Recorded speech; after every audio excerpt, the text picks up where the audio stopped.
Good evening and welcome to The Big Fight, a show that is young at 21, the oldest running debate show on Indian news television. I'm Sanket Upadhyay. Today's show is on the state of the economy. The GDP numbers came out this week. This is for the quarter ending June, and it was a reflection of the India's countrywide lockdown. Naturally, everyone expected a dramatic slump. Our GDP dropped to minus 23.9%. But the debate that has been raging on is different. And for that, our team here at The Big Fight would like you to, for a moment, imagine that our economy is actually a human body. We'll use a COVID and medical analogy. So there's a human being called Mr. Economy, and he suffered a kidney infection called demonetization in 2016.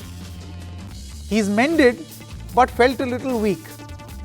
Then a few years later, he had a massive lung infection called GST implementation. The body was in the process of recovering from that too. And amid these two acts of recuperation came this heart disease called lockdown. Now this led to the vital parameters dropping sharply to minus 23.9%. Now if lockdown were to have happened minus the kidney and lung infection, could the body have suffered less damage and recovered faster? And now that the body of Mr. Economy has these co-morbidities, will the road to recovery be painful, and will it need more critical care? I hope you get the point. So tonight on The Big Fight, we ask this question, basic question, whether we are on the right track as far as our economic recovery is concerned, and has this been a case of these three co-morbidities creating complications, and thus the slump would not have been this much had we not been suffering initially. Also on the show, we spoke to the chairman of Team Lease, who is also the director of the RBI board, Manish Sabharwal. He rarely speaks. He speaks out and explains in detail why we may, after all, not be in such a bad state as we may be imagining at this moment. So let's begin The Big Fight. I would like to introduce all my guests. Rajat Sethi, economist as well as a political analyst. His views lean towards the government. Lalita Kumaramangalam, director of the India Foundation and member of the Bharatiya Janata Party. Gaurav Vallabh, spokesperson of the Congress Party. Ritika Kheda, associate professor economics at IIT Delhi. Nasir Salim, managing partner Flexi Capital and an investment banker. And we also have Sanchita Mukherjee, financial and economic consultant. Thank you so much to all of you. The rules of The Big Fight, where all of you get the first comment. We call it a sort of a opinion guarantee scheme. So each one of you get 1 minute time to air your views. We call it the first punch. Rajat Sethi, we'll begin with you. Your 1 minute time begins now. Thank you, Sanket ji. I like the analogy that you had given about an ailing body. However, you misdiagnosed the ailment. The ailments that the economy was suffering from was actually cancerous growth of black money, which had to be dealt with, cancerous growth of tremendous complexities in our taxation system, which had to be eased. So all of these cancer growth had to be operated upon, which the government did in its first term. And nobody knew that we would be struck with the COVID pandemic. And as it goes with a V-shaped recovery, what we are seeing in the current number of minus 24% of growth is just one arm of the V. We are also seeing through certain high-frequency data numbers that are before us that the recovery, the other arm of V, is actually started showing signs, and there are ample data points to support what I'm saying. As you can say that we are going to see the negative growth outlook even for the current quarter, but it will improve later on. Okay. I'm going to come back to you, Raja. Thank you very much for your opening comments. Lalita Kumaramangalam, your first punch. Yes, good evening. It's a well-known fact that, yes, the economy has taken a beating, but as has been explained, why demon and GST was needed, I think Rajat has said enough. But I think there is no need for us to panic. We have seen that surprisingly, agriculture has done extremely well even during COVID times. There's actually been a growth. But yes, there are lots of other reforms apart from the wonderful new NEP that's come in that need to be pushed. The government is well aware of the fact that much of India's economy depends on our micro and our tiny industries. There's a huge push towards it. And I think demand has started to show signs of recovery. I think Venu Srinivasan has pointed out, and remember, he's the second largest manufacturer of two-wheelers in this country, that there is a recovery that TVS is seeing, which means that many other sectors like that, the auto sector, will start showing signs of recovery. Government consumption is also has been increased through many of the food, etc. programs that the government has been implementing. Manrega has shown extraordinarily good results. Okay. And we need to understand that because we don't know whether we are in the middle, front or end of the epidemic, yes, there will be doubt, but there's nothing to worry about. There has been a slump, but we will recover. We need a little patience and we must be optimistic. Absolutely. Thank you so much. Gaurav Vallabh, your first punch. Sanket, I will take your analogy forward. First of all, you talked about kidney. So kidney we have to replace, and replacement of kidney here means that exactly opposite of demonetization, we have to do remonetization. We have to give money in the hands of the people. Then second ailment was the GST in the form of lung. Lungs, we have to give in a fresh air in the ideas of implementation of GST. And that fresh air will come when you will talk with the captains of the industry, not when you are feeding the peacock. Then the third ailment was in the form of a misguided, misinformed, misjudged lockdown. And you had compared it with the heart disease. We have to immediately put lot of stunts in the heart, and immediately, because otherwise, the blood movement will be wrong, the eyesight will be weak, the behavior of the person will be wrong. So immediately we have to put stunts in the heart, and immediately we have to take care that how this wrong lockdown is taking us to this level. I am glad that Professor Vallabh has taken my analogy forward along with Rajat Sethi. Thank you so much. And I didn't know that you would quickly come up with your very smart reply to my analogy. Thank you so much, Professor Vallabh. Let's go to the next guest, Ritika Kheda, Associate Professor Economics at IIT Delhi. Ms. Kheda. Yeah. So, demonetization, I think, was a bad policy that was badly implemented. Black money is certainly a problem, but it is a flow issue, whereas demonetization only looks at the stock. If there is a stock of black money, it would have got rid of it. GST, perhaps there's some economic rationale, but it was very poorly implemented, and whatever issues were cropping up were not dealt with in a timely manner. And I think the biggest fallout of that is that the states are now cash strapped. As it is, they had very few sources of raising revenues, and now their refunds from the center are also blocked. The third thing that I want to say is about the lockdown and why it is inappropriate in a country like India, the scale of it, the nature of it, the unplannedness of it. In a country where most people are salaried and there are social security payments, it would have been all right. But in a country like India, where 1/3 rely on casual work, they earn every day and then they eat, half are self-employed, you can't expect them to tide over weeks and weeks without work. Absolutely. Absolutely. Nasir Salim. Well, Sanket, good evening. In order to continue with your analogy, which you had mentioned at the start of the show, I think, the body needs more blood at the moment, right? It's very, very simple. Look, given where we are today, I think the government is trying to do whatever it can, little, in my opinion, has done little. But the point is that today consumption has completely collapsed, right? It has shrunk by a large proportion, Sanket, and therefore, what do we need to do now? I think the question now is, yes, we're all aware and we were completely in tune with the fact that the contraction was expected to be between 17 to 25%. We've come in the higher band of this bracket. But my clear request and my quick point is get blood in the body. You need enough blood platelets to start showing up to fight the current pandemic that you're facing. And both from a physical perspective of the human body and the Indian economy, we need better platelets. Get your immune system up. That's what we need to do. And for that, the only formula is to ensure that the GDP goes up by ensuring that government expenditure starts increasing over the next few quarters. Yes. Sanchita Mukherjee. Thank you so much for having me over here. The views expressed over here are completely my own. I don't represent any firm or organization. Yes, the ongoing efforts to control. We seem to have lost that video connection on Sanchita Mukherjee. We'll go back to her and give her opinion guarantee once that connection is back. But let's kickstart the big fight. I want to ask you very quickly, Professor Vallabh, take forward your analogy and explain why do you think that the government is not already doing all those things that you propose that the government does for Mr. Economy's body?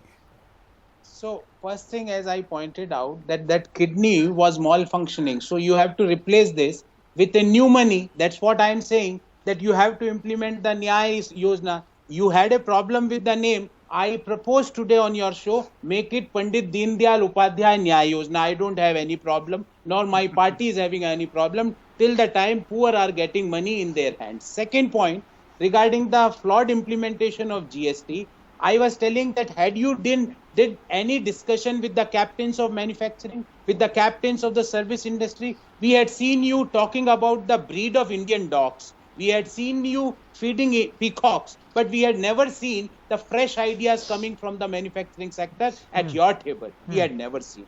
And lastly, you had pointed out about the failed lockdown. I would like to say, in the failed lockdown, which was a heart disease, because the heart is not pumping the sufficient blood. So what is happening? There is no investment happening in the economy, neither public investment, nor private investment, nor household investment. Public investment, why it is not happening? Because you are not giving GST dues to the states. Okay. Private investment, let me get a response very quickly.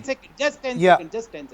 Private investment, why it is not happening? Because you are not addressing the concerns of the industry. And the household investment, because everywhere there is either job loss or job salary cuts. So in this scenario, who is going to invest? No household person is going to invest. Okay, very quickly, Lalita, would you like to respond?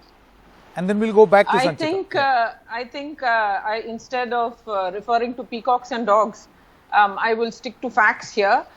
The fact no, it's okay. They're good animals. There is no harm in feeding peacocks and talking about dogs. But that has nothing to do You've with got a lovely dog yourself, Ms. Lalita Kumaramanga. I have two lovely dogs myself, Saket. Okay. But my feeding them or not feeding them is not going to help the Indian economy except to marginally to make an effect. But jokes aside, the thing is that we know that ours is a demand-driven economy. Demand has to go up, which means, as I think everybody before me has said, jobs have now got to be the amount of jobs being offered need to be increased. But there are also some issues here. India so far has been an economy where people come to the jobs. Jobs don't go to the people. I think the government has to now start looking at how we exactly provide those jobs. Manreka has done a very good job in the short term, especially because of the lockdown and COVID. But we have to move beyond that, and some of it has already been started by the government. An enormous push has been given to tiny, micro, small-scale enterprises, which also still, and we must not gainsay this, because they still are much of the support that the economy needs. And that's where I think demand will be regenerated. Okay. And ours is a supply-driven economy, like almost all other free market economies are. But we also need serious labour reforms. The NEP, as I said, has been a good start. That is okay. But labour reforms has to be Ms. Lalita Kumaramangala, labour reform will be a long-term reform. Just let me finish. Yeah. Yes, but let me finish. We have to look at the long-term too right now. Otherwise, it will always be only looking at it later. What is really important is for government expenditure, government investment to increase. And I think the government has started looking at this. The good thing, as I said earlier, is that agriculture has come through. We need to look at huge amounts of investment and value addition to agriculture. Okay. Which is where I think Sanchita, India will do well. I want to come back to... Yes, Sanchita, I want to come back to you. See, Sanchita, the point that we were discussing is that you look at and we'll quickly put those graphics also on screen, the Q4 of 2018 onwards, you see a steady decline, right, in the GDP. Steady decline, and then in fact in Q4 2020 it reached 3.1%. And then came lockdown with a massive drop. All of us were expecting this. It is an unnatural drop in the GDP. It will come back up. But will it come back up in the form of a V or an inverted J? In what form, I do not know. I want to know from you How do we look at this? Because you compare this to other countries and you realize that we have had the sharpest fall. Yes. Okay, so just very quickly, you're absolutely right. I completely agree with you. In fact, the industry was expecting a much sharper correction in terms of much larger than 23.9%. So these kind of numbers were more or less factored in. And yes, most economies were fighting losing output and employment to controlling this COVID-19 pandemic. But having said that, the indicators now, the current indicators in the economy, if you were to look at the SBI Composite Yearly Index, which is almost 50 in August, vis-a-vis a 43 in July 2020, and if you were to look at the monthly SBI Composite Index, which gives you a very good forecast of manufacturing activities, the economic expansion and the contraction, the monthly SBI Composite Index is close to 63, which is high growth. And in July, that was 43, which was low growth. Right? In the entire lockdown period, there has been a high volume offtake of agrochemicals, fertilizers, edible oils, pharmaceuticals, two-wheeler volume sales. So, these are reflective of the pent-up demand. Having said that, I think the government and the RBI is doing a very thin line balancing act. Let's understand, we cannot print dollars. Like in USA, United States of America, you can print dollars. Here, you cannot do that. You will depreciate your currency by a huge amount, right? So you are doing a very tightrope act over here. The RBI has gone ahead and kept the entire mechanism of credit and liquidity very well oiled. And the government is now talking about the one-time restructuring of loans, right, which is a very big move. Certain other movements in terms of giving the 3 lakh crore package to MSMEs, monitoring how much of that has been an offtake, giving the 45,000 crore liquidity facility to NBFCs, how much of that has actually been absorbed as papers by the bank. All of this will ensure a short-term measure in terms of credit offtake in the economy and job creation and employment. Because employment will be generated through this targeted credit offtake in various sectors of the economy where employment can be generated. Okay. Rajat Sethi, I want to come to you. See this point that Sanchita mentioned about the 3 lakh crore loans for the MSME. See, speaking to a number of experts, and they say that there are some practical problems on the ground. Now, this was positioned as this great solution to initially give a big boost to the MSMEs. But the problem is that the banks are not willing to give loans because they fear that in a situation like COVID and with demand so low, it is going to be very difficult for them to recover these loans. The chances of this being a non-perform NPA or a bad debt is very high. Where do you stand on this? So I agree, Sanket. These issues were there before the banking sector. They required certain level of guarantees from the central government. And this is exactly what they did when 3 lakh crores was being disbursed. They said that the credit guarantee is going to come from the union government. And that allowed the banking sector to have that confidence that they should go out and lend. And this is why very swiftly all of these targets that were set for the banking sector were actually met. So what I understand is that the government took a balancing act. They knew that they could not go about splurging money at the start when everybody is behind doors, behind their houses. They cannot go out and spend. Those instincts of spending is not there. There is no point in just splurging money then. However, what they focused on is how to ensure that viable companies do not fail. They should not fail because they're not able to serve the EMIs or they are not able to take care of certain salaries, etc. So this is how the government focused. And every government official, including the chief economic advisor, have clearly said that this is the time. Now is the time when people have gone back to their work. They are now, increasingly active. They're spending money. Several indicators are showing that, and this is the time when some good fiscal stimulus can be given or can be thought. And I'm sure that something will come out very soon. Sure. I want to now come to Ritika Kheda.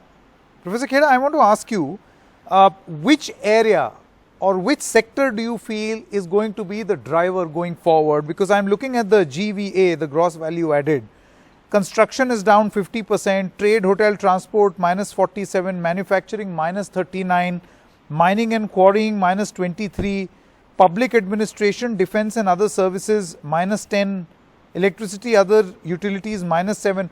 Apart from agriculture, which has seen about 3.2% growth, you have all sectors that are down. Do you see this as a aberration, or will this get better? Because I remember doing programs right here even before the lockdown where the growth was low. It was going down continuously in these core sectors. Right. So I think the relief package that was announced by the government relied too much on credit and too little on a fiscal stimulus. And I think going forward, to answer your question, that fiscal stimulus is going to be very important, because otherwise there's a danger that, we'll get into this recessionary cycle where you lay off people and then they have less money in their hands. So then demand goes down and then more people will get laid off because more enterprises and establishments will close. So I think the real debate today should be about how to raise revenues for the government. Should it be the reintroduction of a wealth tax? Should it be raising through property taxes? Should the government be borrowing? There are all kinds of suggestions on the table. All this money is required to boost programs like somebody else mentioned earlier, the NREGA funds, to give more money in the hands of old age pensioners. They get 200 rupees as a pension today. That should at least be 1,000 rupees. You don't need something new like Nyay, which I think is problematic anyway. But I do agree that more money has to be put in the hands of people. Interesting. And it's better to do it in a productive way rather than giving doles. So in that sense, NREGA definitely needs more money. Several states have run out of funds already. We're only in the second quarter. And also there's a discussion around an Urban Employment Guarantee Act. I heard the Joint Secretary has made a statement yesterday. So I think if we discuss those possibilities and how to raise revenues for those options, that is really the way forward. Yeah. Okay, Nasir Salim, very quickly, see, through the course of this debate also, I see a very polarizing sort of approach towards economics in this country, where you will have a section who will feel that you boost demand. And the moment you put money in the hands of the people, it will boost demand, and thus the economic cycle is going to move, right? And then there are the others who say boost supply. Yeah. Where does the equation lie? Where does the correct equation lie? See, Sanket, I must tell you, I find this argument completely flawed, Sanket, when people say give out more money to the hands of the consumer. I must tell you, Sanket, here's the deal. If you give me money today, because of the current pandemic, I will not go and spend. I will not go and spend. Yeah, I'll put it in the bank. Worried. Correct. Yeah, absolutely. I mean, look, this is a very flawed argument, and there is better way of ensuring. So here's what my suggestion is, and here's what we've been discussing, Sanket. Look, the supply side economics, as far as we are concerned in the economy, RBI had, good job done, a very good job done. Whether they've been providing liquidity. Credit guarantee, by the way, doesn't ensure that you will get people coming and asking for more loans. So RBI is doing a very good job, whether it's in terms of management of inflation, ensuring credit guarantee schemes are available, but transmission of loans have still not happened. I can tell you enough number of people that we're in touch with in the MSME and the SME sector, where the bank managers are calling them and saying, you have a line available, you have a good credit worthy report on your past bank accounts, we'll give you a 5 crore loan. Please use it. They're not coming and using it. Secondly, the biggest question today is, Sanket, what are we doing on the demand side inefficiencies?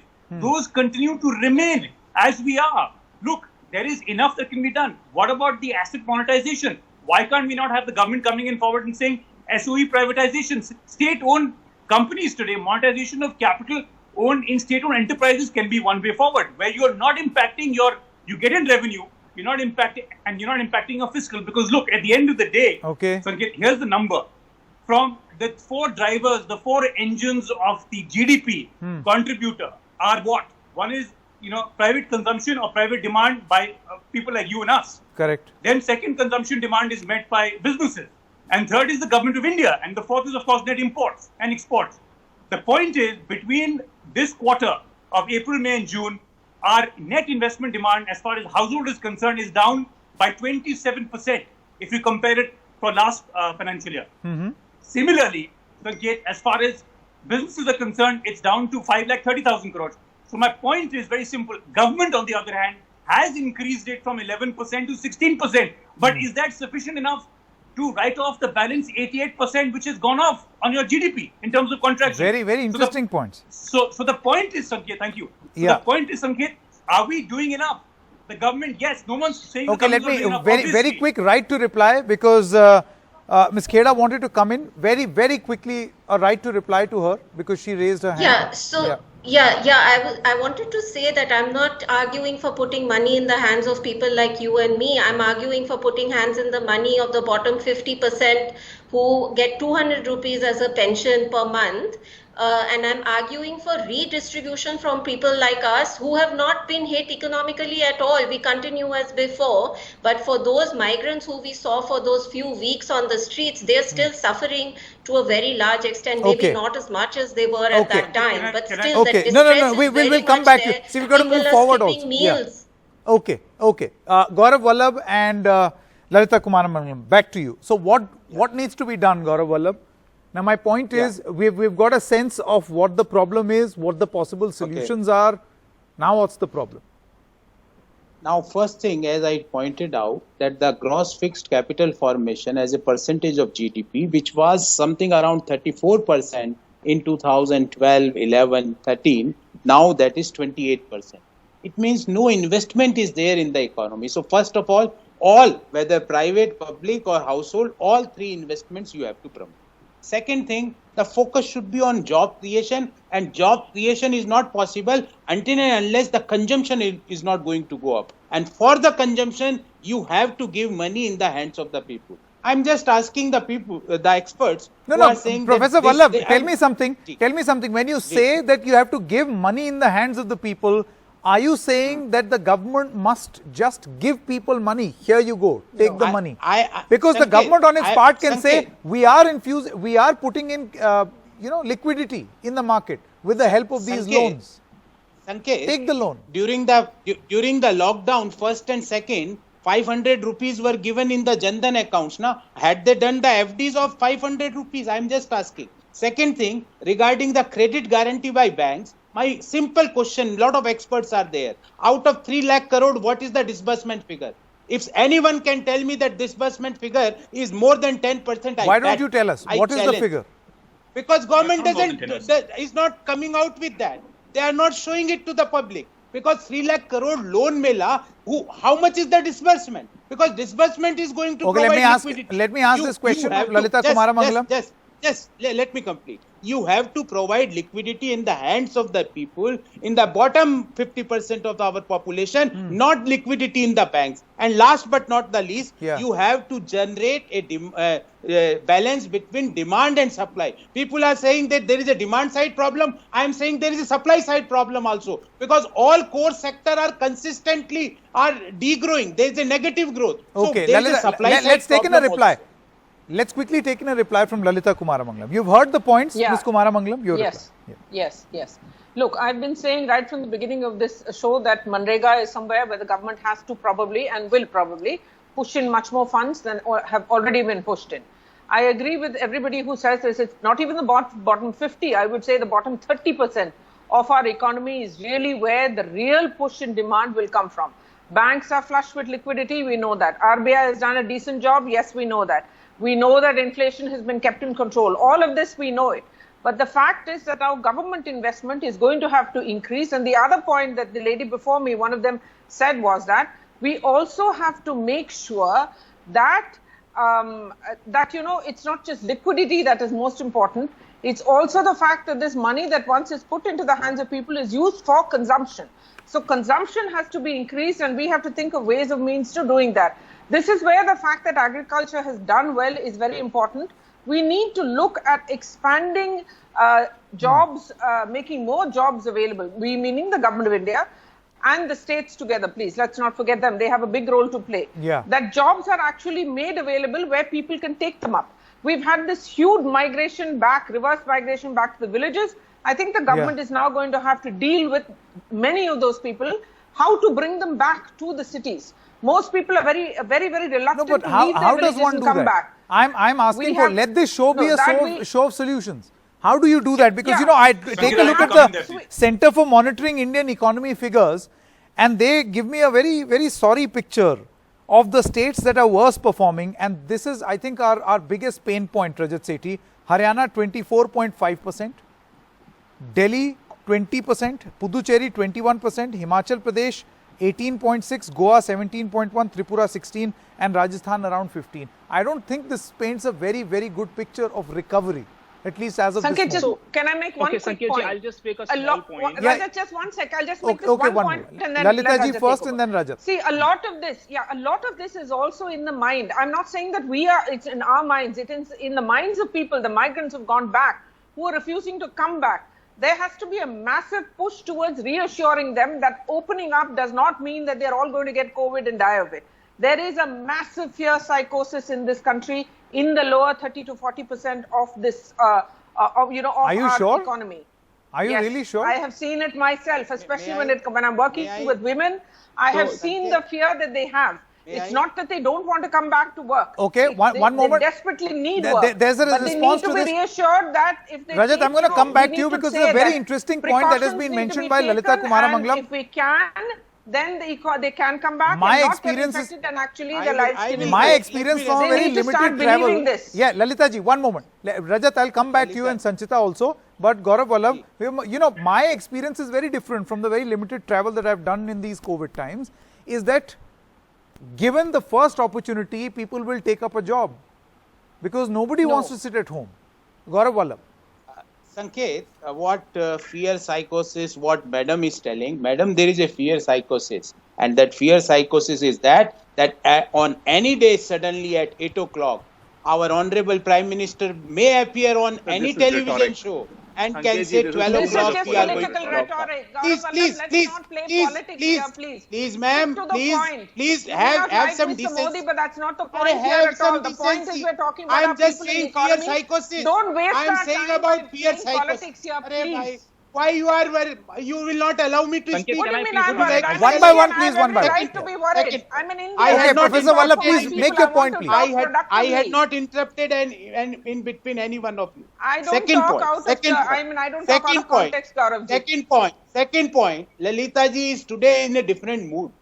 What Manrega, which Prime Minister used to clap the hands like this in standing in Parliament, Lalita ji is telling that's the best scheme. Madam, what you are saying, Prime Minister is hearing this, is listening this show. You are saying Manrega is the best scheme. Gaurav Prime ji, Minister had made I'm a fun of that. politician who Second, knows third that when thing. I talk Please, sense, people please, will please, listen. I had am not not bothered interrupted. about what Please have somebody some may decency. say or may think Please about have me. some minimum My job decency, as a ma'am. politician I is had to talk for the respected you. people I of my had not country, and that is interrupted what I in do. between. Okay, one That by is one. how we are trained. Please, Third let's One by stop one. playing politics Third here. point. Don't Third waste the point. time in this program. Third Talk point. some sense. I'm I'm sure you're a very fine. smart man. I'm Talk sense from saying- your please, experience. please, Okay, please. very quickly. Professor Vallabh, make Can your I- point, please, very quickly. We have to move on. Last. Yeah. When madam is saying that I will talk only sincere, nothing about the breed of dogs, nothing about the peacock. Ma'am, would you I like to never say talked- my country's honorable PM is non-sincere politician? I Okay, will not fine. accept. I think we've Mr. heard your Vallabh, arguments. please stop We've it. heard your I- arguments. I- Let's move on now. Rajat Please Sethi. talk Okay, economics. one moment. Please We've talk had a economics. conversation on the Stop sidelines. wasting the Rajat time of Sethi, the very people, quickly, and and this Sanchita. show. Please. Rajat and so Sanchita. first of all, Gaurav Vallabh ji, he used to be at least a professor of economics or finance, but he has moved far away into the realm of politics and he has stopped reading even newspapers. Just to his knowledge, because he said that the government doesn't put out any data what happened to 3 lakh crores of the credit guarantee scheme, etc. So this is yesterday's PIB's press release, which says the finance minister holds meeting to review the progress of the emergency credit line guarantee scheme, the ECLGS, the partial credit guarantee scheme, PCGS, and the subordinate debt scheme. And in that press release itself, it is clearly mentioned that around 1.6 lakh crores have been sanctioned under the ECLGS, whereas an additional 25,000 crores have been sanctioned under the partial credit guarantee scheme. Okay. So, all in all, Important point. I need to give a quick right to reply. Professor Vallabh, you've got those figures. The figures are right there. No, I have to ask Mr. Vallabh because he raised this point. I know. Let me respond to the gentleman who had pointed out this. Mr. Sethi, what you are quoting is not MSME 3 lakh crore package. That is the composite amount which you are quoting. That is the reason I pointed out. I was aware somebody will give you that during the chat show. But I am asking you again my question. If you have a right, and I request Sanket to give you right to respond, that out of 3 lakh crore MSME scheme, how much is the disbursement? If you can tell me, I challenge you on Rajat. Tell me. See, I don't want to get into a political slugfest, but I can tell you very categorically, it is clearly mentioned he should know what his CLGS program is. He should look into the government guarantee schemes. There have been certain schemes which have been meant for PSUs, but this is clearly for the MSMEs. About MSME. The press don't conference don't confuse the viewers. I had asked about MSME. You are too opinionated politically, sir. That is the biggest problem with you. First of all, allow me to finish. Have some decency, sir. Have some decency as a politician to listen to a voter. When will you have that again? decency? I repeat. Please listen out to a of voter. 3 lakh crore MSME package, Congress how much Party is the disbursement? That is my question. The voters, and this is the reason why they are where they are. I'll come to the next question, Sanjay ji, which is a very important point around the CMIE data that you raised. Let me give you the CMIE data point as well. In April 2020, when the lockdown was there, the stringent most lockdown was there, the number of job losses as per that estimation was around 12 crores. Then it reduced from 12 crores to 10 crore job losses in May. From 10 crore, it went down to 3 crore job losses in June, whereas in July itself, the number went down to only 1 crore of job losses due to the COVID Absolutely pandemic. agree. There is a recovery, but is that enough is the point that we are discussing. Sanket, No, Professor Vallabh. We'll have to move on. Rajat Sethi and Professor Vallabh. Sanchita, very quickly. Sanchita has not spoken in a while. Professor Vallabh, from peacocks to dogs to economy to jobs, you've spoken about everything. Let Sanchita also speak, please. Only one statement. Okay. Thank you so much, Sanket. Only one Sanket, I'll just focus on one point, one word that you... No, I just want to know, Sanchita, my question, if you allow me, what sort of a growth do you feel that the Indian economy may have? A lot has been spoken about the V-shape recovery. Will it be V-shape, U-shape, or any other shape that you may think of, which may describe the recovery? It's too early to forecast a V-shaped or a Nike swoosh and all of that. Because, data collection is a very tough ask. And right now, we have not peaked as in COVID pandemic as an economy yet. So the health factor is still there. And another thing is the entire lockdown was very stringent. So it all happened at one go. But the unlock is happening in phases. Due to which a lot of supply side constraints came about. Right. So had the unlock been all together... So our recovery will also be in a phased manner. That's a very intelligent point that has been made. Nasir Salim, very quickly, what sort of recovery did you say? No, I personally feel, Sanket, it's going to be a Z-shape recovery. Oh, what is this?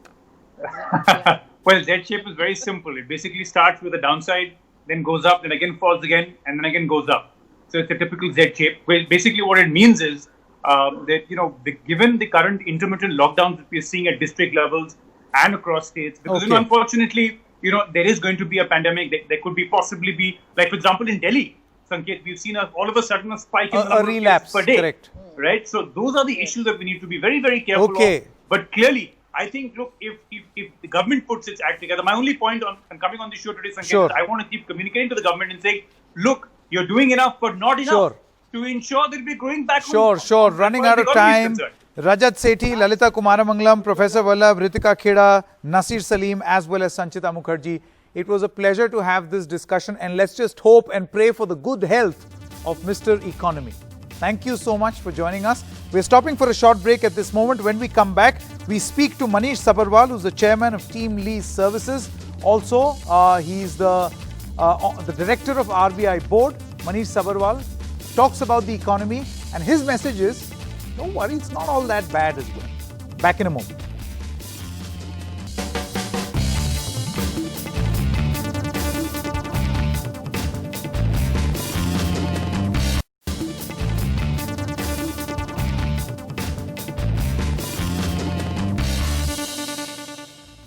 Joining us right now is the chairman of Team Lease Services, Mr. Manish Sabharwal. Thank you so much for speaking to NDTV. My question to you, Mr. Sabharwal, is that how exactly do you think that our road to recovery is going to be, given the fact that we fell to minus 23.9 in this quarter? I mean, we're all in the same storm. We're not in the same boat, right? So I think that it's important to recognize that the 3 lakh crores in GST shortfall, or the coming 3 lakh crores in NPAs, or the 25% GDP contraction, it's not climate change. It's a passing shower. I mean, if you shut down the country for 3 months or 4 months, then obviously you will expect a GDP contraction. But it can come back pretty quickly if we make the kind of fiscal, monetary and structural reform that is on the table. So my sense is that COVID is an opportunity for change. There is a lot of pre-existing conditions in the Indian economy which have been exposed by COVID. So the Indian MSMEs or the migrant pain is really reflecting the fact that we are inadequately formalized, financialized, urbanized, industrialized and skilled. So yes, in the short term, there is a lot of pain, but there is a lot of opportunity too. So I would not take the 25% GDP figure as extrapolating it to the rest of the year. I think in the second quarter, many factories were back to 100% capacity utilization. And in the third quarter, we will be back to business. Obviously, till the vaccine comes, life will not be fully normal. And demand will not be fully normal. And professions will not be fully normal. But 25% GDP was not something anybody should extrapolate. That was the first quarter. Sure. Customers were forced on strike. Sure. I agree with you, Mr. Sabharwal. But, you know, the point is, and I'm sure you must have seen the political arguments also, and some of the economists also seem to say this, that the fall would not have been this bad had the fundamentals been strong in the past. We would not have gone down this low. The point is that the Indian economy had a weak immune system. If we were to use COVID parlance, there were co-morbidities in the economy in the form of GST and demonetization. We were already in a state of decline. And that's why in the lockdown, it hit us hardest. I'm not sure it was DST and demonetization. I think it has been the co-morbidities, as you call them, or the pre-existing conditions are more structural than just the last 1 or 2 years, right? I mean, 45% of our labor force works on farms. It only generates 14% of GDP. We only have 52 cities with more than 1 million people. Our credit to GDP ratio is only 50%. It should be 100%.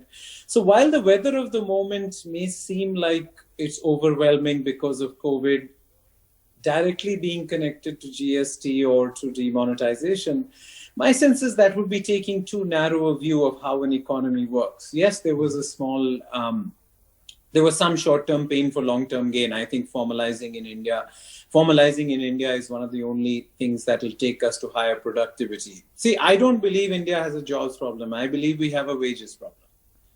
Unemployment has been between 6 and 9% since independence.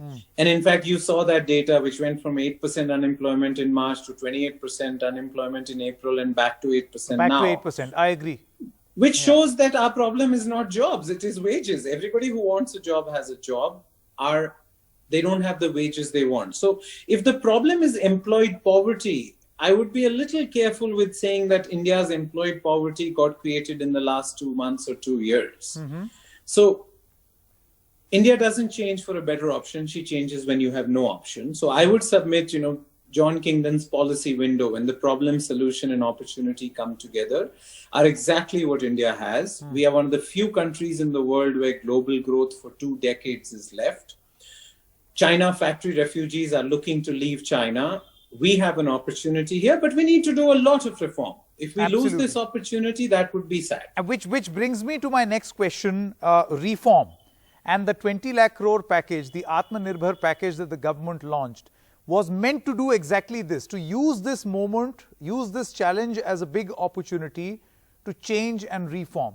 Do you think we have done enough? Because now we have a 2 or 3 month period to be able to analyze how successful initially this Atmanirbhar package has been. For instance, loans. Many people say MSMEs have not been benefited. Loans are not easily available. See, I don't think monetary and fiscal policy can solve India's problems. I think we've done something in fiscal policy, but we can't be like the US. The US is running a fiscal deficit of $3.2 trillion, which is more than India's GDP. So Japan is running a fiscal deficit of 19%. India is already running a fiscal deficit of 12%. We've done our monetary policy. So what needs to be done is now structural reform. We need labor reform. We need compliance reform. We need banking reform. We need infrastructure reform. So I would submit that, the three pillars of fiscal, monetary, and structural reform, we need to now shift focus to, beating up banks to lend or stealing 10 lakh crores from our grandchildren, which we shouldn't, I think. Pain is a symptom. Pain is not the disease. The disease is inadequate urbanization, formalization, industrialization, and skilling. So I would submit that the Atmanirbhar 20 lakh package was useful as a short-term measure, but it was never going to take us to higher levels of productivity. We need higher productive areas. I live in Karnataka, my parents live in UP. We have 1/4 the number of people of Karnataka, but we have the same GDP, which means we're 4 times more productive. Our firms are not productive. Our individuals are not productive. So I think the productivity super cycle, poverty is about productivity. And so I think if we just depend on fiscal and monetary policy, that will not be enough. We need a massive dose of structural reform. We should take an axe through our labor laws. We should take an axe through the 67,000 compliances and 6,700 filings. And then India can meet its destiny. I mean, we are a 10 horsepower engine running on 4 horsepower. And this is easy. If the regulatory cholesterol is removed, we can get back to a place where we can reduce the poverty. I like, Mr. Sabharwal, that you're using these health analogies, but how soon, what is your diagnosis as well as prescription going to be for the short term and the long? Very quickly for the short term, or will it autocorrect? In the short run, all that policy can do is to make sure that disease doesn't lead to death, unemployment doesn't lead to hunger, and working capital problems don't lead to bankruptcy. Let's be clear about that. This over-focus, anything you can do by Friday is not going to be important. All it is going to do is triage in the emergency room. Let's be clear. I am quite clear that policy has responded. We are a country with a per capita income of $2,500. Let's not try and pretend like we can be like the US or Europe who have per capita incomes of $50,000. We are 5th in total GDP, but we are 138th in per capita GDP. We must remember that. So I think that this short term, I mean, a 10-year plan is not 10 one-year plans. And if the patient is in the ICU, at some point, if the patient is there every day, you have to tell them to quit smoking or lose weight. So I think, this whole notion of there is so much short-term pain that don't give me long-term solutions. Yeah. There are no short-term solutions. This is an economic cataclysm. It's a civilizationally synchronized global disaster, natural disaster. So there will have to be some sacrifices made. I mean, the notion that we will get through COVID without making sacrifices, let's just borrow 10 lakh crores from our grandchildren or steal 10 lakh crores from our grandchildren and distribute it to everybody today, I think would be unfair. I think one of the allegations that was made by particularly the opposition was that the manner in which in a knee-jerk reaction you are implementing most of these schemes, again, I would like to draw your attention to demonetization and GST has hurt us more than actually benefit us. Now, I don't know when we'll reap the benefits of that, but we're still facing that teething trouble, if you were. My sense is GST can be seen as a bug or a feature, but to have one market in India to replace 29 taxes with one tax has huge upsides. Yeah. I think that the fact that the Indian economy is 63 million enterprises only translate to 22,500 companies with a paid up capital of more than 10 crores is not only a source of shame, it is a source of poverty. Okay. So I am okay with people believing that, look, we are in the ICU and you should throw 10 lakh crores from helicopters. I don't agree with that. I think that India's problems are long in the making and they will take some structural reform. So if you believe that we were structurally weaker because of GST and we shouldn't have done GST because COVID was coming, well, postmortems have a certainty that prescriptions don't, right? All right. Mr. Manish Sabharwal, it was a pleasure talking to you and also listening to what you described. Thank you so much for joining us. Wonderful. Take care. Thank you.